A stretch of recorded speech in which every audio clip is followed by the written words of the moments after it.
18वीं लोकसभा के पहले सत्र का आगाज हो चुका है। नए सांसदों को शपथ दिलाई जा रही है। शपथ ग्रहण कार्यक्रम 25 जून को भी चलेगा। इसके बाद 26 जून को लोकसभा के लिए नया अध्यक्ष चुना जाएगा। लेकिन इस दौरान दो नाम ऐसे हैं जो एक बार फिर से चर्चा में, और वो है अमृतपाल सिंह और शेख अब्दुल राशिद। सवाल यह है कि जेल में बंद ये दोनों सांसद शपथ कैसे लेंगे, और अगर शपथ नहीं ली तो फिर क्या होगा। 24 जून की सुबह प्रोटेम स्पीकर भृतहरि मेहताब राष्ट्रपति भवन पहुंचे। राष्ट्रपति द्रौपदी ने उन्हें प्रोटेम स्पीकर पद की शपथ दिलाई। नया लोकसभा अध्यक्ष चुने जाने तक भृतहरि मेहताब लोकसभा के अस्थायी अध्यक्ष बने रहेंगे।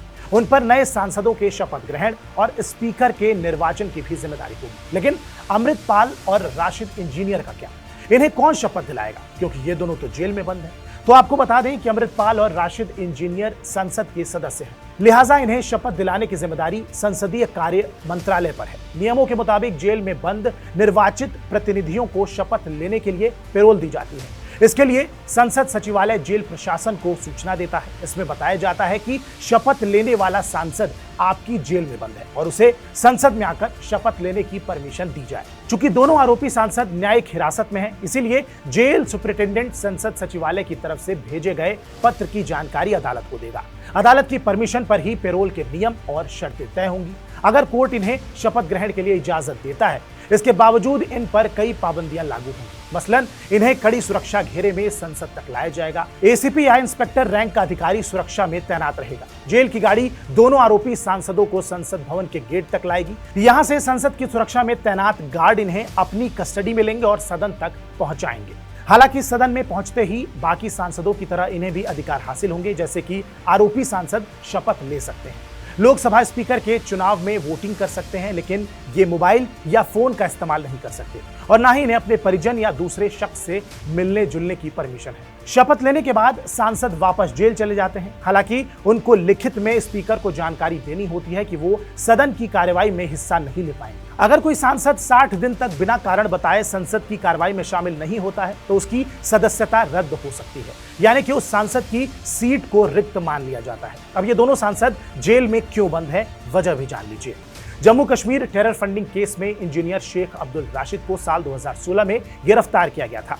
एनआईए ने उन पर टेरर फंडिंग का आरोप लगाते हुए यूएपीए के तहत केस दर्ज किया था। साल 2019 से राशिद दिल्ली की तिहाड़ जेल में बंद है। जेल में रहते हुए राशिद ने बारामुल्ला सीट से निर्दलीय चुनाव लड़ा था और जीत भी हासिल कर ली। लोकसभा सांसद के रूप में शपथ लेने के लिए राशिद की ओर से दिल्ली की अदालत में अंतरिम जमानत याचिका लगाई गई थी, जिस पर 22 जून को सुनवाई हुई। एनआईए ने जवाब दाखिल करने के लिए समय मांगा, जिसके चलते अब इस याचिका पर 1 जुलाई को सुनवाई होगी। साल 2023 में पंजाब पुलिस ने अलगाववादी नेता अमृतपाल सिंह को गिरफ्तार किया था। उसके खिलाफ राष्ट्रीय सुरक्षा अधिनियम यानी कि एनएसए के तहत कार्रवाई की गई थी। हालांकि इस कानून के तहत किसी शख्स को 1 साल से ज्यादा हिरासत में नहीं रखा जा सकता है और इसीलिए एनएसए की अवधि 1 और साल के लिए बढ़ा दी गई थी। अमृतपाल सिंह वारिस पंजाब देश संगठन का मुखिया है। उस पर खालिस्तान समर्थक होने का भी आरोप है। अमृतपाल इस वक्त डिब्रूगढ़ जेल में बंद है। जेल से ही अमृतपाल ने पंजाब की खडूर साहिब सीट से चुनाव लड़ा और जीत भी हासिल कर ली। उसके वकील राजदेव सिंह खालसा का कहना है कि संसद कार्यालय की तरफ से शपथ ग्रहण को लेकर कोई जानकारी नहीं दी गई है। हालांकि अमृतपाल की अंतरिम जमानत के लिए पंजाब सरकार के गृह विभाग और डीसी कार्यालय में एप्लीकेशन भेजी गई है। जैसे ही बेल ऑर्डर जारी होगा तो उसे जेल से बाहर लाकर संसद ले जाया जाएगा और सांसद की शपथ दिलाई जाएगी। संविधान के अनुच्छेद 99 के मुताबिक संसद के लोकसभा सदन में अपना स्थान ग्रहण करने से पहले हर सदस्य को राष्ट्रपति या उनकी ओर से इस काम के लिए नियुक्त किए गए व्यक्ति के सामने शपथ लेनी होती है। इस शपथ का प्रारूप संविधान की 3री अनुसूची में दिया हुआ है। अगर कोई सांसद बिना शपथ लिए सदन में बैठता है या मतदान प्रक्रिया में शामिल होता है तो उसे अयोग्य ठहराया जा सकता है। साथ ही उसके खिलाफ संविधान के अनुच्छेद 104 के तहत कार्रवाई भी की जा सकती है। उस पर 500 रुपए रोजाना के हिसाब से जुर्माना भी लिया जा सकता है। शपथ ग्रहण के लिए नाम पुकारे जाने पर सांसदों को इलेक्शन कमीशन की तरफ से जारी सर्टिफिकेट दिखाना होता है। इस सर्टिफिकेट में दर्ज नाम शपथ ग्रहण के दौरान लेना जरूरी होता है। इससे पहले नाम की शुरुआत में कुछ भी जोड़ा या घटाया नहीं जा सकता। 2019 में साध्वी प्रज्ञा ने अपने नाम से पहले कुछ शब्द जोड़ दिए थे, जिसके चलते उन्हें फिर से शपथ लेनी पड़ी थी। संविधान में दर्ज 22 भाषाओं में से किसी एक भाषा में सांसद शपथ ले सकता है। इसके अलावा किसी दूसरी भाषा में शपथ मान्य नहीं होती है। कानून के जानकारों का कहना है कि जहां तक जेल में बंद सांसदों की शपथ ग्रहण का सवाल है, इससे कुछ दिनों के लिए टाला तो जा सकता है, लेकिन रोका नहीं जा सकता। जून 2019 में भी ऐसा ही एक मामला सामने आया था। शपथ ग्रहण के समय घोसी सीट के सांसद अतुल कुमार सिंह जेल में थे।